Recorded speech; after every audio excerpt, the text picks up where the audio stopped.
better than later. Got it.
Now that's a big lizard. Kill it!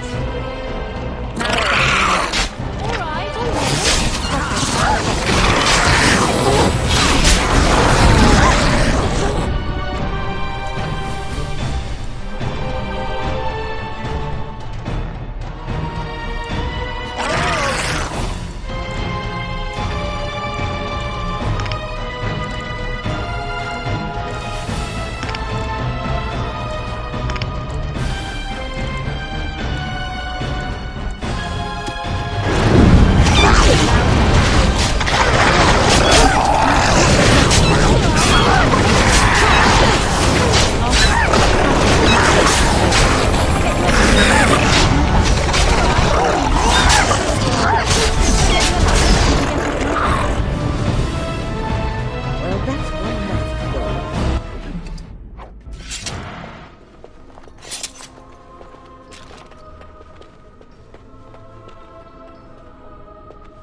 Cannot be done.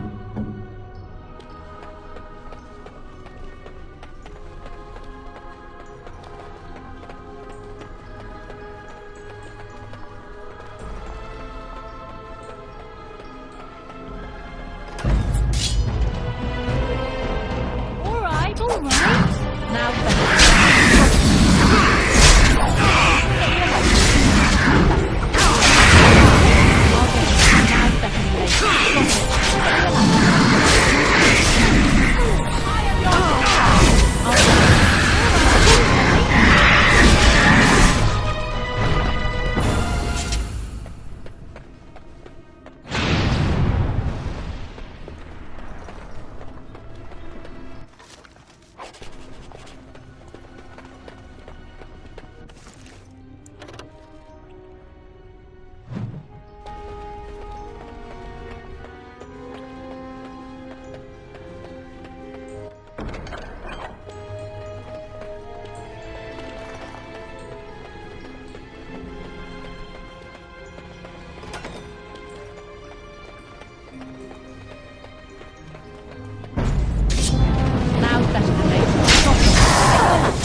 torn.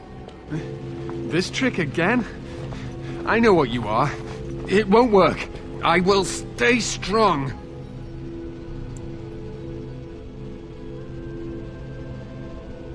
The boy is exhausted.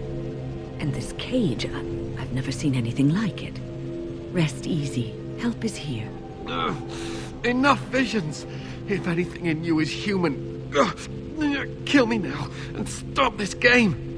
You broke the others, but I will stay strong for my sake. For theirs. Filthy blood mages getting in my head. I will not break. I'd rather die. What others? What are you talking about? Irving and the other mages who fought Uldred. Where are they? They are in the harrowing chamber. The sounds coming up from there. Oh, Maker. We must hurry. They are in grave danger, I am sure of it. You can't save them! You don't know what they've become. They've been surrounded by blood mages whose wicked fingers snake into your mind and corrupt your thoughts. You have to end it now, before it's too late.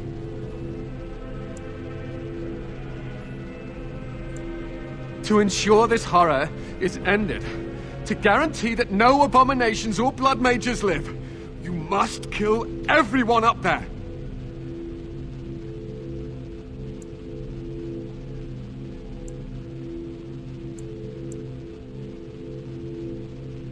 Thank you.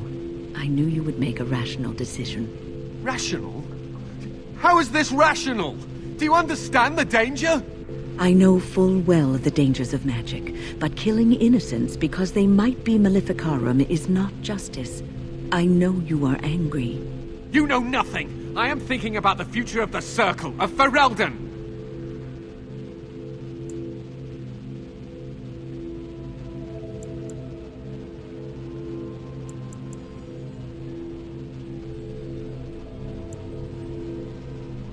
I am just willing to see the painful truth, which you are content to ignore.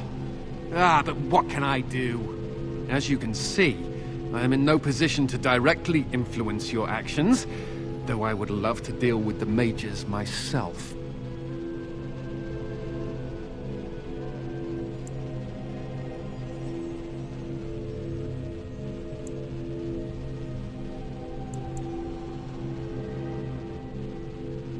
My cage is Uldred's doing, or one of his mages. Once they're dead, I will be free.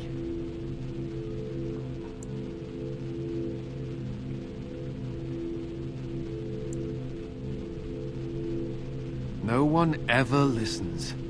Not until it's far too late. Maker turn his gaze on you. I hope your compassion hasn't doomed us all.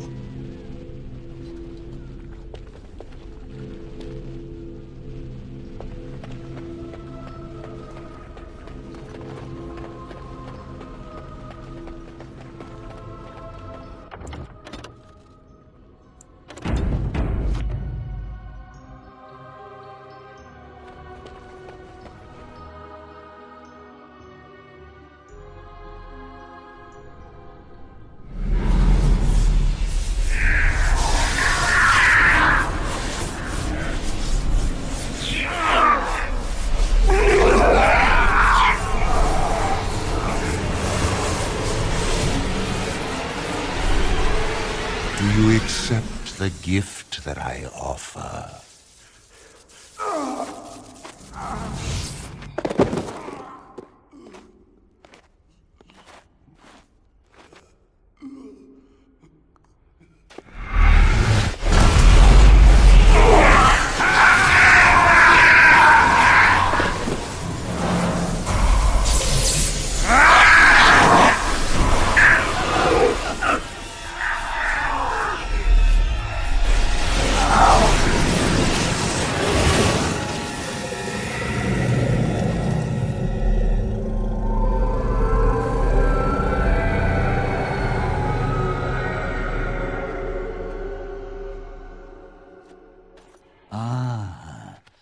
Look what we have here.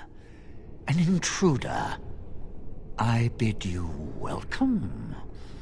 Care to join in our revels?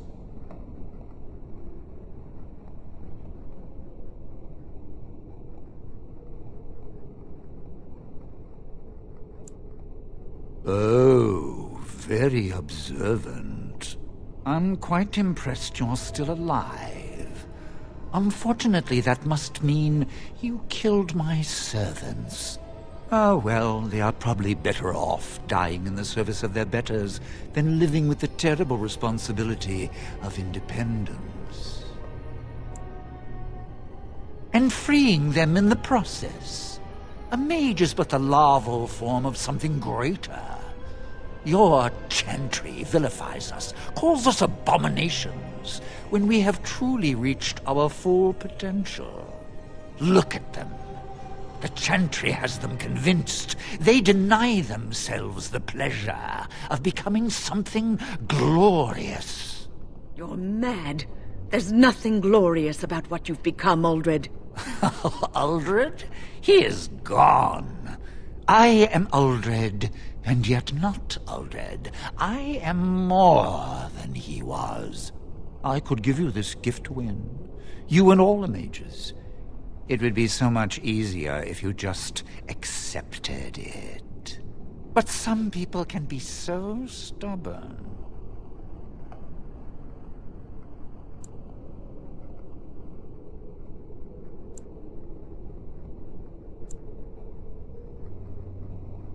Resistance! Everywhere I go, resistance! How very inconsiderate! I even have the first enchanter on my side, don't I, Irving? What have you done to him? Stop him. He is building an army. He will destroy the Templars, and... You're a sly little fox, Irving, telling on me like that. And here I thought he was starting to turn. Never! That's enough out of you, Irving. He'll serve me eventually, as will you.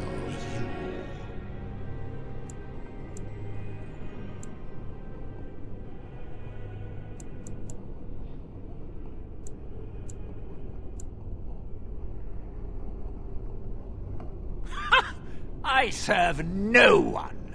No, I have plans for you. Great plans. Your raw potential, with the strength of a demon behind it, would be unstoppable. I can do that. I can give you power and a new life.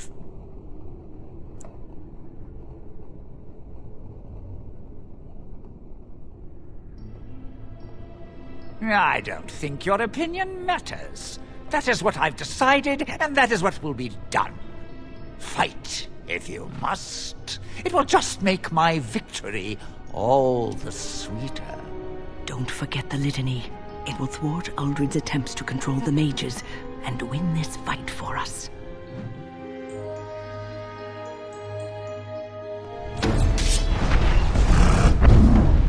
Got it. Can I get you a ladder so you can get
Got it. Now later.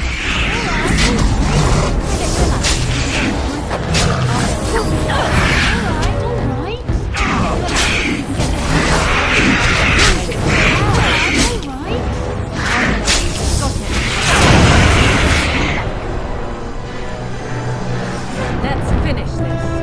Your order?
My back.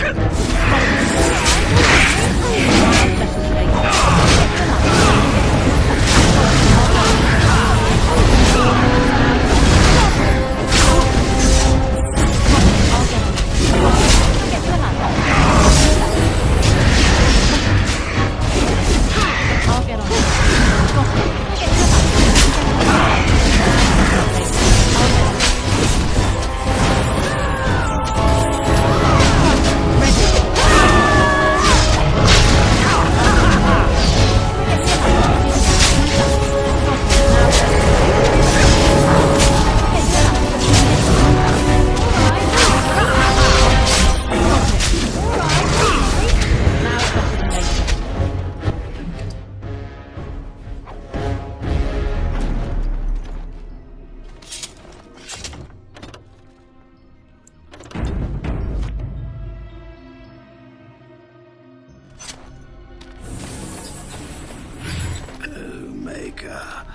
I'm too old for this.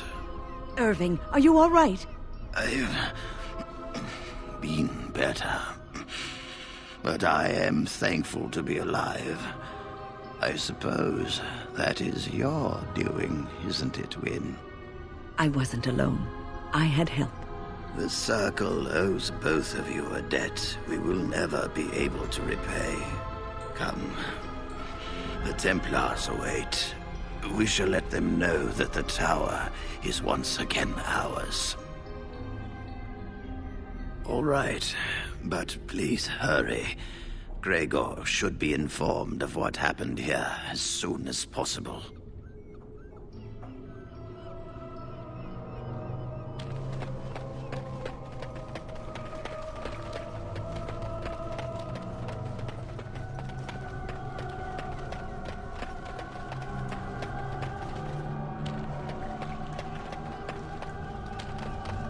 Are you ready to leave yet?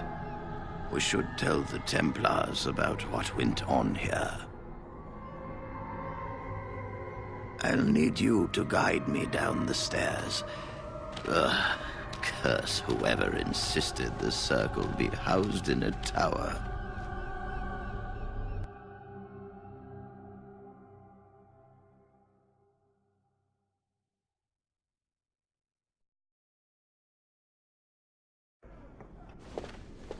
Irving? Maker's breath.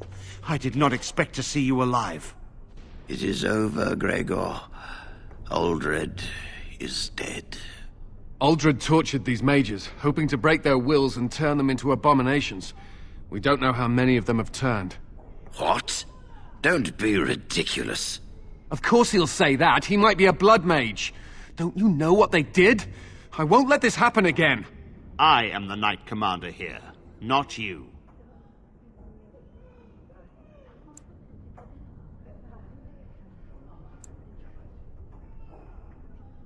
will rebuild. The circle will go on, and we will learn from this tragedy and be strengthened by it. We have won back the tower. I will accept Irving's assurance that all is well. But they may have demons within them, lying dormant, lying in wait. Enough! I have already made my decision. Thank you. You have proven yourself a friend of both the Circle and the Templars.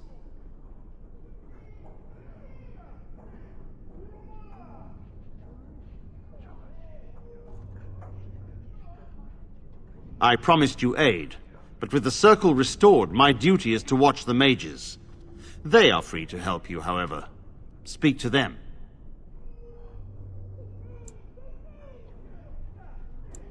Yes, Irving. For now, I will have to oversee a sweep of the tower. There may be some survivors, and we should do our best to tend to them. Please excuse me. And Irving, it is good to have you back.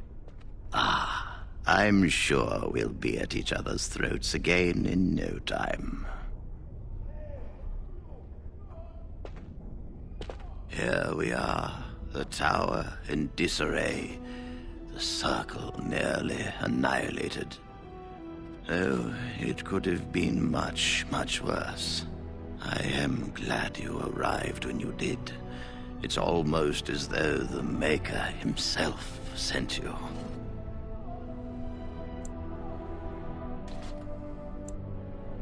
The least we can do is help you against the Darkspawn.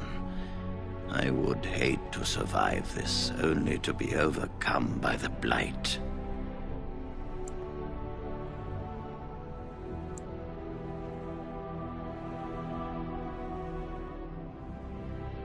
You have my word. As first enchanter, the Circle will join the Grey Wardens in the fight. Irving, I have a request. I seek leave to follow the Grey Warden. When we need you here, the Circle needs you. I appreciate the sentiment, Irving. But the Circle will do fine without me. The Circle has you. This woman is brave and good, and capable of great things. If she will accept my help, I will help her accomplish her goals.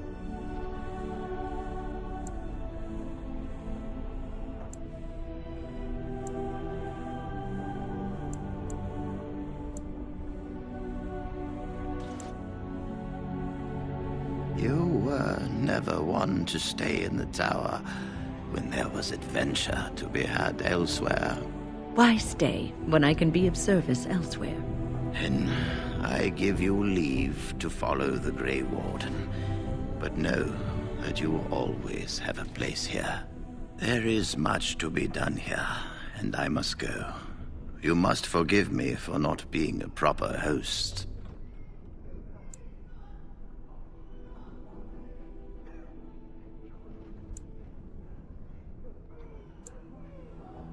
When the time comes, we will stand beside you.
You're awake. Did you feel it too? It was like the archdemon saw us. Saw us! What does that mean? I think... Wait. Did you hear that? Darkspawn! Kill them all! I'll get on there. I'll get you a ladder.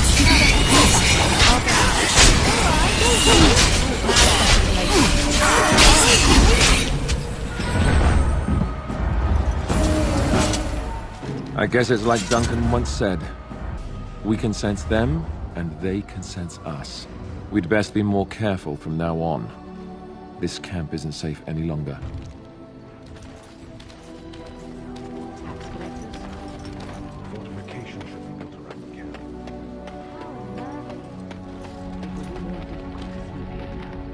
What, no trap? No ambush? Huh. Some assassins. Here I am. Oh, this should be good. Go ahead. Well, the Crows would have you believe that it is an involved process that takes years of training. The sort that tests both your resolve and your endurance. Survive that process and maybe, just maybe, you're good enough to start being considered one of them. But quite frankly, the truth is that all it requires is a desire to kill people for a living. It's surprising how well one can do in such a field. Now, it need not be thought of so crudely. We all do our share of murdering around here, don't we? An assassin simply specializes in striking from stealth, and in maximizing that first attack to be as lethal as possible. Debilitate your foe, either by poison or by crippling their limbs, makes any follow-up combat you need to engage in that much simpler. See? Getting paid for the act is beside the point. An assassin is more a tactical choice than a lifestyle. Of course, the Crows like to pretend that their abilities are trade secrets, shrouded in shadows and wrapped in a blanket of mystery. So let's just keep this between you and me, shall we? Hmm?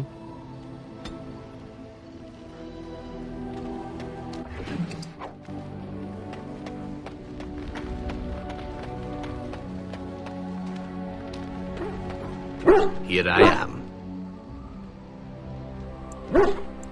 Oh, I certainly could, but I won't.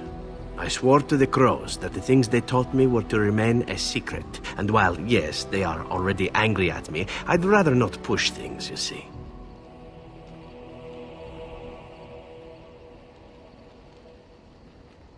You need to learn the arts of the Crows in order to slay Darkspawn, do you? You seem to be doing fine as it is. If you are truly insistent, well, let me think about it. The Crows are already angry at me, yes? Who knows? Here I am. Oh, this should be good. Go ahead. Well now, I imagine that's a very fair question.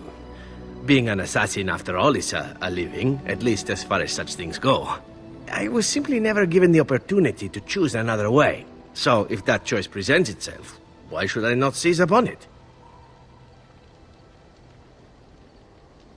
I don't know that I would put it precisely that way. I was but a boy of 7 when I was purchased. For 3 sovereigns, I'm told. Which is a good price, considering I was all ribs and bone and didn't know the pommel of a dagger from the pointy end. The Crows buy all their assassins that way. Buy them young, raise them to know nothing else but murder. And if you do poorly in your training, you die. Of course, you compete against your fellow assassins, and those who survive are rightfully proud of it.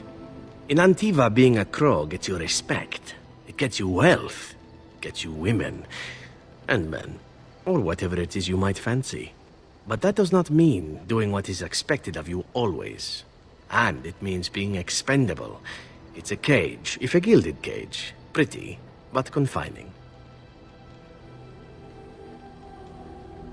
I fancy many things. I fancy things that are beautiful, and things that are strong. I fancy things that are dangerous and exciting. Would you be offended if I said I fancied you?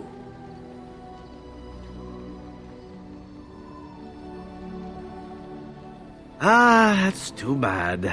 I do so enjoy it when I get to be flirty. As for what I'll do in the future, presuming that there is one, I truly can't imagine.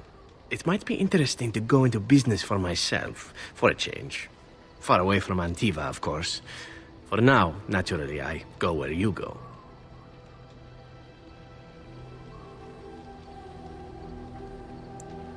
And be slaughtered? Perish the thought. Come now, enough chit-chat. Talking about the crows summons them, you know. Any Antivan fishwife could tell you so.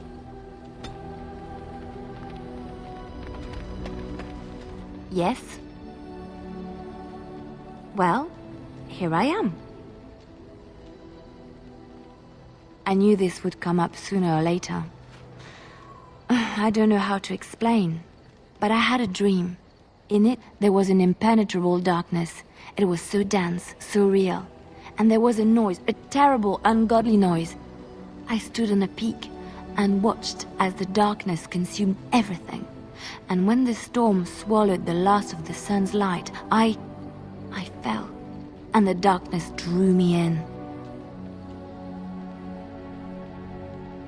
When I woke, I went to the Chantry's gardens, as I always do. But that day, the rosebush in the corner had flowered. Everyone knew that bush was dead. It was grey and twisted and gnarled, the ugliest thing you ever saw.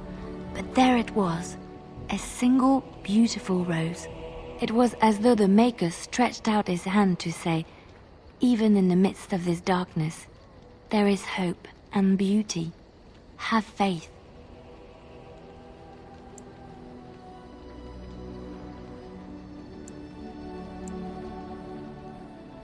In my dream, I fell, or maybe I jumped. I'd do anything to stop the blight. I know that we can do it. There are so many good things in the Maker's world. How can I sit by while the blight devours everything?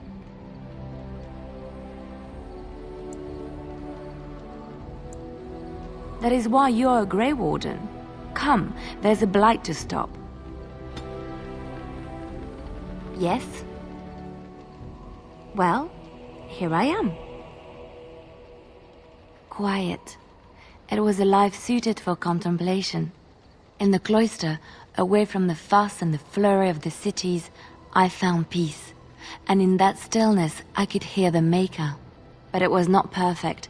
Some of my Chantry fellows were condescending. That is the nature of religious folk, I suppose. When I talked about my beliefs, that the Maker reveals himself in the beauty of his world, they treated me with disdain. They want to believe that he's gone, so that when he turns his gaze on them, it means they are special, chosen. He cannot possibly have love for all, the sick and the weary, the beggars and the fools.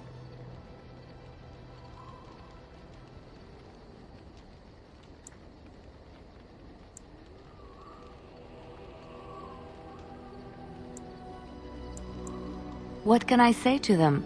What they believe is what the Chantry says, and the Chantry is infallible, yes? Maybe I am wrong. But it is the Maker's place to decide if I am worthy, not men, not the Chantry. But there is work to be done, and I have talked enough for now. Yes? Well, here I am. What is meant by someone like me?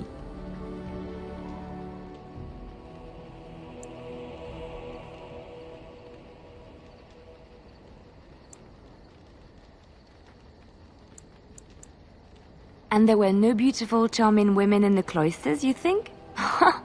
You would be wrong. There were many lovely young initiates in the Lothering cloister, all of them chaste and virtuous. It added to their mystique. Because then, they were forbidden, and forbidden fruit is the sweeter, no?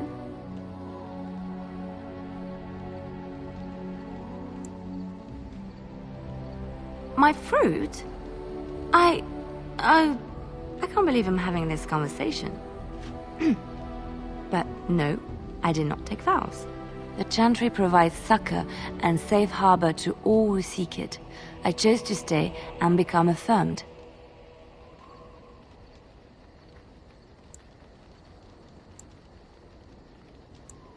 We affirm our belief in the Maker, in Andraste and the chant, but other than that, there are no vows taken. I was a traveling minstrel in Orlais. Tales and songs were my life. I performed, and they rewarded me with applause and coin. And my skill in battle? Well, you pick up different skills when you travel, yes? Yes, of course. Let's move on. I was just thinking about what happened to the elves, and I'm reminded of a song sung to me many years ago. It was when my mother died, and this wise elven woman comforted me and told me that we shouldn't fear death or hate it. Death is just another beginning. One day, we must all shed our earthly bodies to allow our spirits to fly free. It's a beautiful sentiment, I think. One that brings peace and hope to the grieving.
Yes? Well, here I am. Of course I do. I love stories far too much to keep them to myself. Everyone should be able to benefit from them, I think.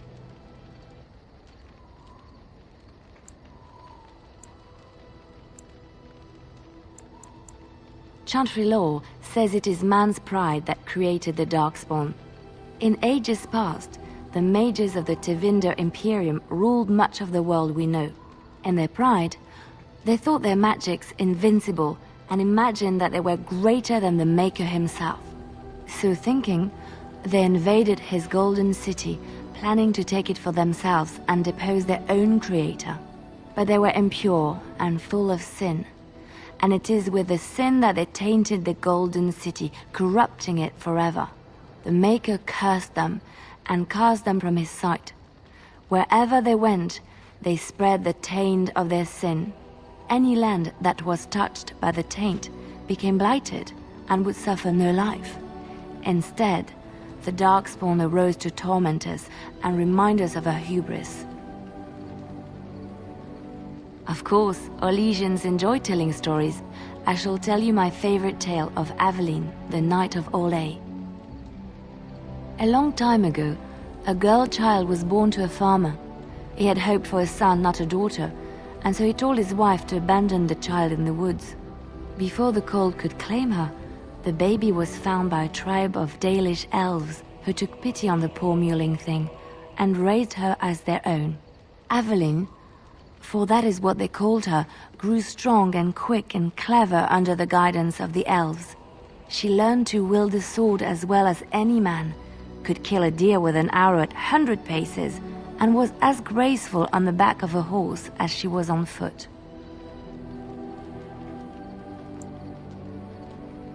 Many legends have familiar forms and themes. We enjoy them so because we know them. Aveline's Dalish guardians saw that she could easily best any Orlesian chevalier in battle, and wanted to show the cruel humans the child they had left to die. They bestowed upon her a fine horse and armor, and sent her to prove herself to her people in the grand tourney. Now in those days, no woman was allowed to take up arms, let alone compete in the grand tourney, but Aveline kept her helmet on and was not discovered. Aveline won many events and gained the approval of the adoring crowd. Eventually, she came face to face with the knight Kaleva in the grand melee. Aveline had already bested him in the joust, and Kaleva was determined not to lose a second time.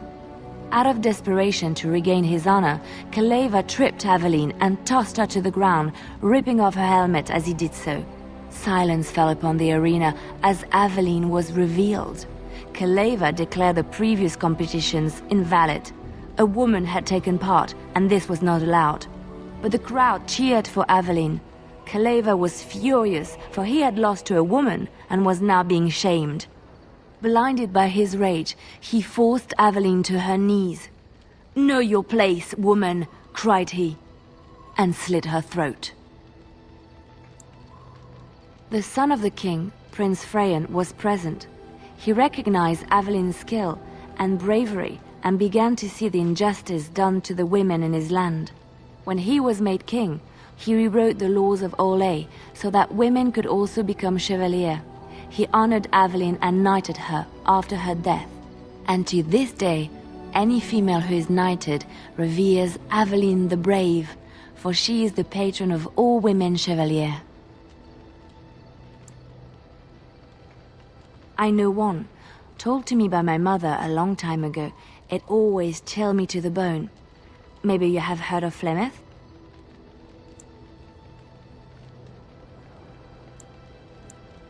Are you sure?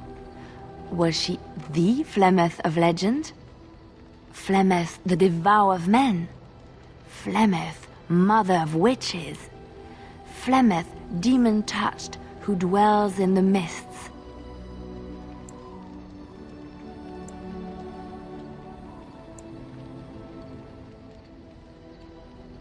Ferelden mothers scare their daughters with talk of Flemeth. They say that if you're bad, Flemeth will spirit you away and bind you to her forever. They also say that Flemeth mourns her lost beauty and will steal yours through your looking glass if she catches you. Flemeth's beauty was known throughout the land. She had hair like unto a moonless night, skin as pale as winter's first snow, and eyes as beautiful and perilous as the sea. When she came of age, she came to the attention of the Lord of Highever, Conobar, and he took her for his wife. Conobar soon learned that his young bride had the gift of magic. He kept this a secret, for he feared that she would be taken from him. Flemeth stayed with Conobar for some years, and with his blessing, she practiced her art. And then one day, a young poet named Osen came to the castle. Flemeth was captivated by Osen's voice, and he by her beauty, and they fell in love. Flemeth longed to be with her true love, and she and Osen fled from Conobar's lands, seeking refuge in the Kokari wilds with the Chasing tribes. They lived there happily for many a year, till the day Flemeth received news that Conobar was dying and longed to see her face one last time. Flemeth's heart swelled with pity for the man who once was her husband, and begged Othn to return to Conobar's side with her. But when Flemeth and Othn entered Highever, they were captured by Conobar's men, and Othn was slain in front of Flemeth's eyes. Flemeth was imprisoned in the highest tower of the castle, there to await Conobar's judgment on her. Distraught at the loss of her love, Flemeth plotted revenge against her husband. She summoned a fey demon, intending for it to wreak vengeance on Conobar. But a spell went awry. The demon possessed Flemeth. Turning her into an abomination, the halls of the castle ran red with blood as Flemeth slaughtered Conobar and all his men. The last of Flemeth's humanity melted away, and at dawn, she stole back to the wilds to plot and scheme for 100 years. They say she took to her side many chastened men, and with their help, begat her daughter witches, who even now prowl the dark places of the Kokari wilds. Which one? I have heard a little about how the elves gained their freedom from the Tevinter Imperium. When Andraste began her exalted march against the Imperium, the elves joined her cause to fight their masters. The great elven leader, Shatan, born in captivity, rose up to lead his people. He foresaw a future where the elves were free. Shatan was killed when Andraste was betrayed, but the elves continued to fight, eventually breaking free of the Imperium. The elves claimed the Dales in the south and settled there in the land of their own. The elves lived in the Dales for centuries. They resurrected the worship of the elven gods and would allow the building of no chantry. This angered the chantry, and the hostility between the two factions finally broke out in open war. The chantry says the elves struck first, but I do not know whether to believe it. The chantry declared a wholly exalted march against the elves, named for Andraste's similar march against Tevinter. During the exalted march of the Dales, the elven cities were sacked, and the elven state completely dissolved. Some of the elves bitterly accepted their fates and surrendered to human rule, living in the human cities as second-class citizens. But others, still fiercely proud of their heritage, refused to bow to the humans, and instead became homeless wanderers. They were the elves of the Dales, the Dalish. Andraste was the Maker's chosen. The Maker had long since abandoned the world when the sound of her singing turned his ear. Beauty, grace, and wisdom enraptured him, and he offered to take her from this flawed world to become his divine bride. But Andraste had an earthly husband and would not forsake him. Instead, she beseeched the Maker to return to his people once more. So earnest was her plea that the Maker was moved, and promised that he would create a paradise on earth if all abandoned their false gods and turned once more to him. And this is why Andraste began her exalted march on the idolaters of the Tevinter Imperium. The Maker granted her his powers with which to smite her enemies. Andraste brought the Imperium to its knees, and her victories converted many to the worship of the Maker. Alas, it was the frailties of men that betrayed and killed Andraste. Her earthly husband, Maferath, a chieftain of the Alamari tribes himself, grew jealous as his wife's popularity and influence overshadowed his own. She was also revered as the Maker's betrothed, and Maferath began to see their own bond waning in significance as Andraste became ever more devoted to the Maker. Out of envy and spite, Maferath made a pact with the Archon Hysarian of Tevinter, allowing his beloved Andraste to be ambushed and captured. Andraste was burned at the stake in Minrathous, the capital of Tevinter.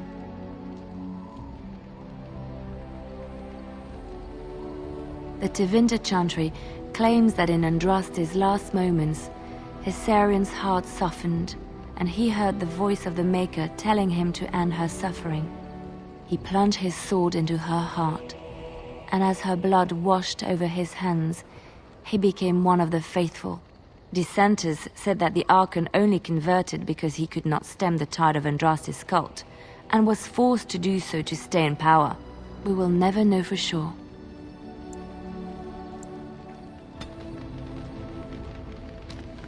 Yes?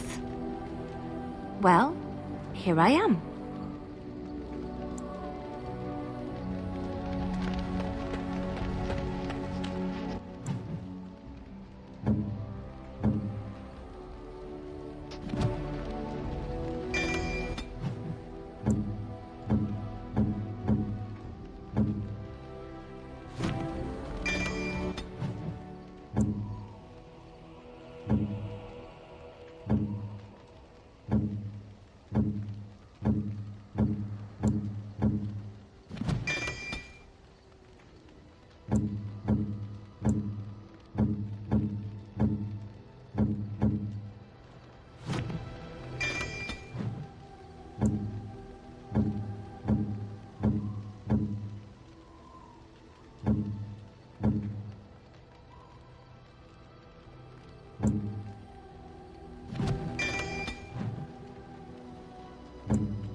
Indeed. Yes.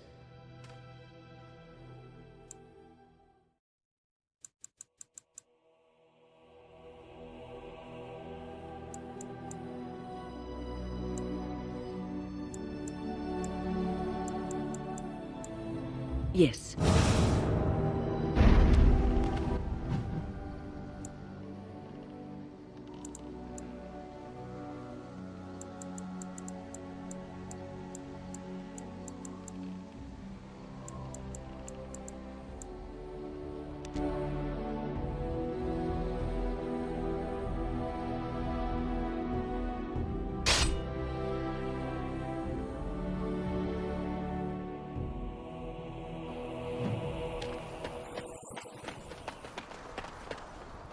Ah, a fellow traveler of the fair lands. Are you a seeker, perchance? My packs are light, but I have a tome of strange origin. The Deus V Eternus, rumored to be the last message to a sinful world from the Maker himself. I have no idea what you're talking about, and neither do these large men carrying swords. Get them! Danger approaching. Stop it. Now's better than later. Alright,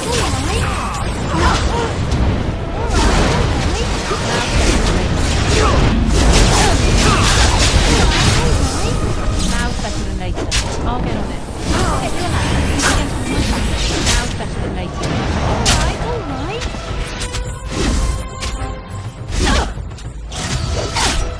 Now's better than later. Alright.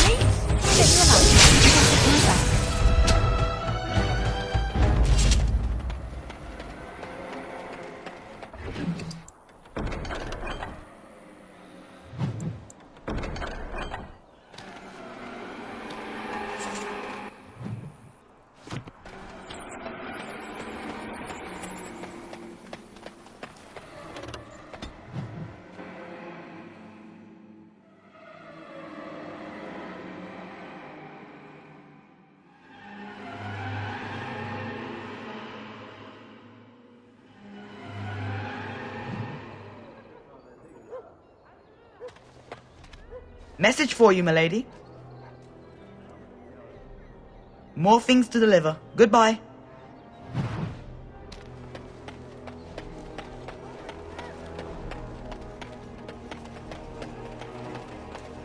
Magic exists to serve man and devil. Blessed are the peacekeepers, champions of the just.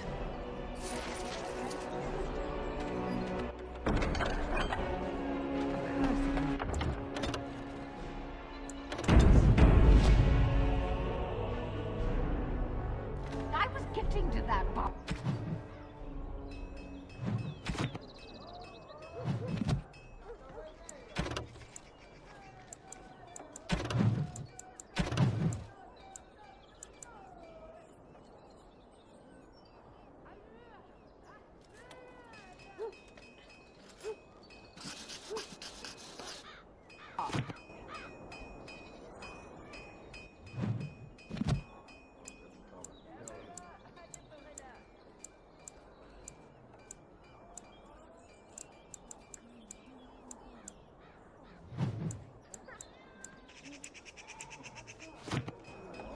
As there is but one world, one life, one death, there is...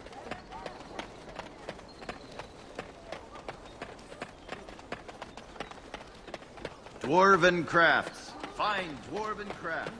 Direct from Orzammar. You won't find better.